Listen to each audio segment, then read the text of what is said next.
All right, hey everyone, welcome back. We're diving deep today into something that's well, it's pretty heavy. Yeah. It's about negotiating peace in Ukraine. Yeah, it's a big one. But here's the catch, right? Yeah.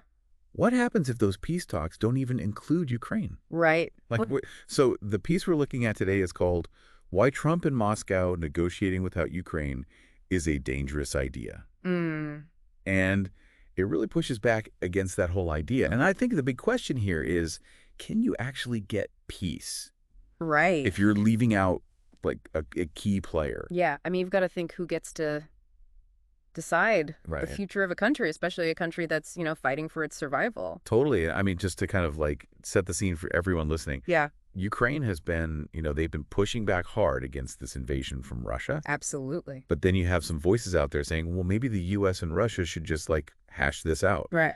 without Ukraine even being there. Yeah. And our source is like, whoa, whoa, whoa. Red flag. Big red flag. First of all, that just totally disrespects Ukraine's right to decide its own future. Like their self-determination. Exactly. Like imagine someone coming into your house and it's like on fire. Oh, yeah. And they're like, we're going to decide how to put this fire out. You sit right there. You don't even get a say. Yeah, you have no agency in this. It's wild. Yeah, it takes away all of their agency as a sovereign nation.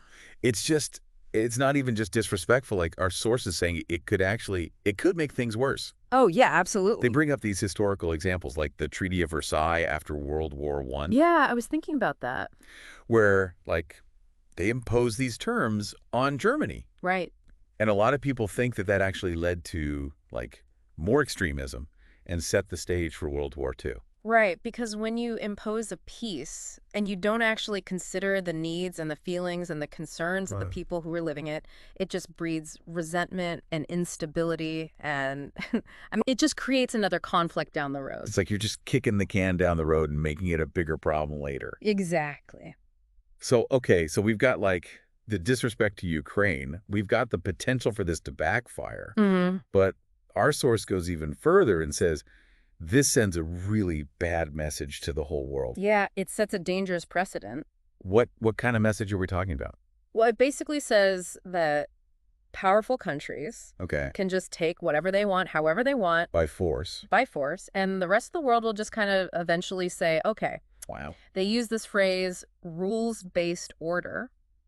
Yeah, that sounds kind of technical. It is, but what it means is Break it down. there's this set of like agreements and norms that have kind of kept things, relatively peaceful since World War II. Right. So like the rule book that says, no, you can't just invade your neighbor Exactly. just because you feel like it. Just because you want to. So if we let Russia ignore the rules, like what's stopping anyone else? That's the problem, right?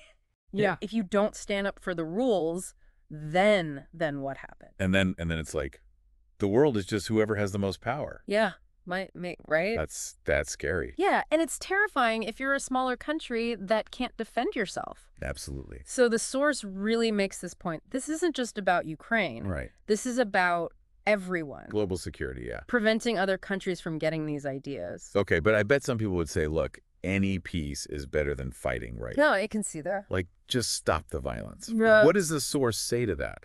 Well, they acknowledge that everybody wants the conflict to end, of course. Right, of course. But they also point out that rushing into a deal or forcing a deal could backfire. Okay.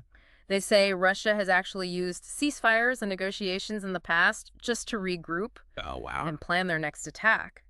So if you force Ukraine into a deal they don't agree with, you're leaving them completely vulnerable. Wow.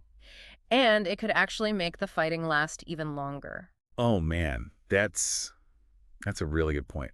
So we've talked about the global picture, but what about Europe? Right. Like, what does this mean for their security specifically? Well, if you have a Ukraine that's unstable, Right. especially one that's been forced to give up a bunch of stuff, it's a huge risk for the whole region. Right. I mean, think about it. If Russia can take over Ukraine, they basically have a free pass into Europe. It's right on their doorstep. Exactly. And that's not just bad for Ukraine's neighbors. It also affects NATO. Wow. The whole balance of power. It's Yeah. a big deal. The stakes are high, for sure. So it sounds like, from what our source is saying, any peace deal has to make sure Ukraine is safe Yeah. and can defend itself. It has to be a lasting peace, not just a pause. Exactly. It has to address the root problems. Okay, so that's a lot to take in, and it's pretty heavy stuff.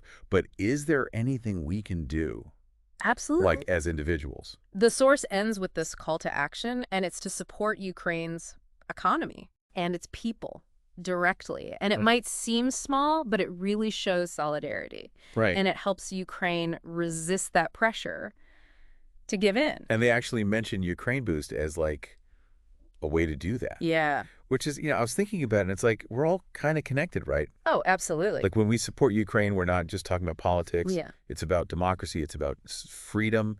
That Those values help everyone. Right. And it's a good reminder that peace isn't just some abstract thing. Hmm. It comes down to the choices we all make every day. Yeah. Going through this whole thing. Yeah, It really makes you think, for sure. if Ukraine isn't at the table, who benefits from this so-called peace? Is it really peace if it sacrifices a country's freedom? That's a powerful question. And it comes back to those international rules. Right. And if we're just going to toss those aside, then what are we even doing? That's a great point, and I think that's a great place to leave it for today. So thanks for joining us on this deep dive. Yeah, thanks for having me. We hope this got you thinking about what's happening in Ukraine. Absolutely. It's complex, Yeah. and all of us have a role to play in making the world more peaceful and just. I think so. So, till next time. See ya.